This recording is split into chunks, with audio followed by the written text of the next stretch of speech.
ప్రకాశం జిల్లా రాజకీయాలకు గుండెకాయ లాంటి ఒంగోలు అసెంబ్లీ నియోజకవర్గంలో వైఎస్సార్ కాంగ్రెస్ పార్టీ సరికొత్త వ్యూహాలతో ముందుకు వెళ్తోంది. సుదీర్ఘకాలం పాటు పార్టీలో కీలక నేతగా వ్యవహరించిన మాజీ మంత్రి బాలినేని శ్రీనివాసరెడ్డి వైఎస్సార్సీపీని వీడి జనసేన పార్టీలో చేరి అప్పుడే ఏడాదికి పైగా కాలం గడిచిపోయింది. ఈ నేపథ్యంలో ఒంగోలు నియోజకవర్గంలో ఏర్పడిన రాజకీయ శూన్యాన్ని భర్తీ చేసి క్యాడర్లో కొత్త ఉత్సాహాన్ని నింపేందుకు అధినేత వైఎస్ జగన్మోహన్ రెడ్డి పక్కా ప్రణాళికతో అడుగులు వేస్తున్నారు. ఇటీవల తాడేపల్లి క్యాంపు కార్యాలయంలో ఒంగోలు నియోజకవర్గ ముఖ్య నాయకులు, కార్యకర్తలతో జగన్మోహన్ రెడ్డి ఒక సుదీర్ఘమైన, అత్యంత కీలకమైన భేటీ నిర్వహించారు. ఈ సమావేశంలో ఆయన స్థానిక నాయకత్వానికి స్పష్టమైన దిశానిర్దేశం చేశారు. నియోజకవర్గ నూతన ఇన్ఛార్జిగా వ్యవహరిస్తున్న చుండూరు రవికి పార్టీలో అత్యధిక ప్రాధాన్యత ఉంటుందని, ఆయన నాయకత్వంలోనే అందరూ సమన్వయంతో పనిచేయాలని క్యాడర్కు తేల్చి చెప్పారు. పార్టీ కార్యక్రమాలను, ప్రజా పోరాటాలను రవి నేతృత్వంలోనే ముమ్మరంగా ముందుకు తీసుకువెళ్లాలని ఆయన శ్రేణులకు సూచించారు. అయితే కేవలం పార్టీ ఇన్ఛార్జిగా ఉన్నంత మాత్రాన వచ్చే అసెంబ్లీ ఎన్నికల్లో ఒంగోలు టికెట్ ఖచ్చితంగా చుండూరు రవికే దక్కుతుందన్న గ్యారంటీ ఏమీ లేదని పార్టీ అంతర్గత వర్గాలు కుండబద్దలు కొడుతున్నాయి.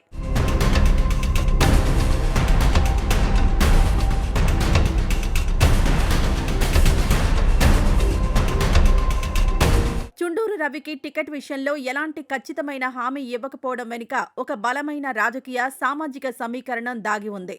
ఒంగోలు అసెంబ్లీ నియోజకవర్గ భౌగోళిక, సామాజిక పరిస్థితులను, ఓటర్ల నాడిని నిశితంగా పరిశీలించిన వైఎస్ జగన్మోహన్ రెడ్డి ఒక నిర్దిష్టమైన వ్యూహరచన చేశారు. అక్కడ ఖచ్చితంగా రెడ్డి సామాజిక వర్గానికి చెందిన బలమైన నేతను మాత్రమే బరిలోకి దింపాలని, అప్పుడే పార్టీకి విజయావకాశాలు 100% ఉంటాయని ఆయన గట్టిగా విశ్వసిస్తున్నారు.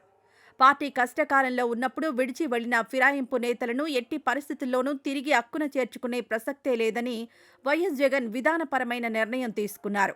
ఏడాది క్రితమే జనసేన తీర్థం పుచ్చుకున్న బాలినేని శ్రీనివాసరెడ్డికి వైఎస్సార్సీపీ తలుపులు శాశ్వతంగా మూసుకుపోయాయి. ఎవరికోసమూ పార్టీ సిద్ధాంతాలను పక్కన పెట్టే ఆలోచన అధిష్టానానికి ఏమాత్రం లేదు. అందుకే బాలినేని వ్యవహారాన్ని పూర్తిగా పక్కన పెట్టేసిన వైఎస్ జగన్మోహన్ రెడ్డి ఒంగోలులో పార్టీ జెండాను ఎగురవేసే సత్తా ఉన్న ఒక సరికొత్త రెడ్డి నాయకుడి అన్వేషణలో నిమగ్నమయ్యారు.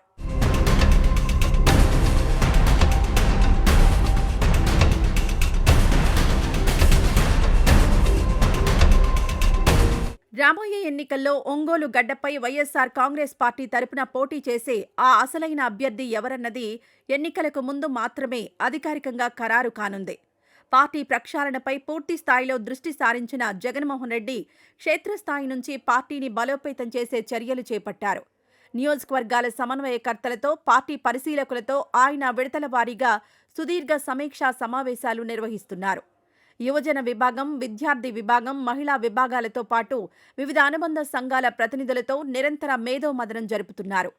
ఇంత విస్తృతంగా సమావేశాలు జరుపుతున్నప్పటికీ ఏ ఒక్క నియోజకవర్గానికి అప్పటికప్పుడు అసెంబ్లీ అభ్యర్థిని ఖరారు చేసిన దాఖలాలెక్కడా కనిపించడం లేదు. పక్కా క్షేత్రస్థాయి నివేదికలు, ఐపాక్ సర్వేల ఆధారంగానే అభ్యర్థుల ఎంపిక అత్యంత పకడ్బందీగా జరుగుతుందని ఆయన పార్టీ శ్రేణులకు పదే పదే దిశానిర్దేశం చేశారు. సరిగ్గా ఇదే సూత్రాన్ని ఆయన ఒంగోలు నియోజకవర్గానికి కూడా ఖచ్చితంగా వర్తింపజేస్తున్నారు. అందుకే తాజా భేటీలో కేవలం చుండూరు రవికి సంస్థాగత ప్రాధాన్యత ఉంటుందని మాత్రమే చెప్పారు తప్ప ఎన్నికల టికెట్ విషయంలో ఎలాంటి పరోక్ష సంకేతాలు కూడా ఇవ్వలేదు.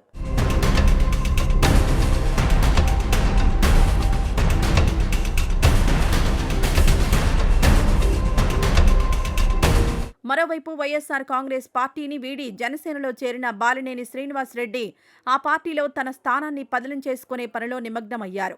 ఉప ముఖ్యమంత్రి, జనసేనాని పవన్ కళ్యాణ్ నేతృత్వంలో ఆయన గత ఏడాది కాలంగా కూటమి రాజకీయాల్లో చురుగ్గా పాల్గొంటున్నారు.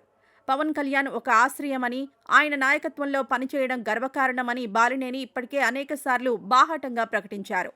తన కుమారుడి రాజకీయ భవిష్యత్తును కూడా పవన్ కళ్యాణ్ చేతుల్లోనే పెట్టి జనసేన పార్టీలో కీలకంగా వ్యవహరిస్తున్నారు. ఈ పరిణామాలన్నింటినీ అత్యంత నిశితంగా గమనిస్తున్న వైఎస్సార్ కాంగ్రెస్ పార్టీ అధిష్టానం బాలినేని చాప్టర్ను తమ పార్టీ రికార్డుల నుంచి ఎప్పుడో తొలగించేసింది. ఆయన జనసేనలోకి వెళ్లినంత మాత్రాన ఒంగోలులో వైసీపీకున్న కరుడగట్టిన ఓటు బ్యాంకుకు ఏమాత్రం నష్టం వాటిల్లలేదని వైఎస్సార్సీపీ నాయకత్వం బలంగా విశ్వసిస్తోంది. వ్యక్తులు, పార్టీలు మారినా క్యాడర్, వైఎస్సార్ అభిమానులు మాత్రం ఫ్యాన్ గుర్తు వెంటే స్థిరంగా ఉన్నారని క్షేత్రస్థాయి నివేదికలు స్పష్టం చేస్తున్నాయి.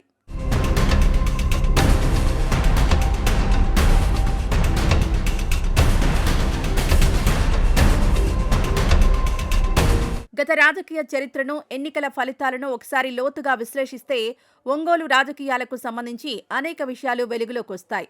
బాలినేని శ్రీనివాసరెడ్డి ఒంగోలు అసెంబ్లీ నియోజకవర్గం నుంచి ఏకంగా 5 సార్లు ఘన విజయం సాధించి ఒక రికార్డు సృష్టించారు.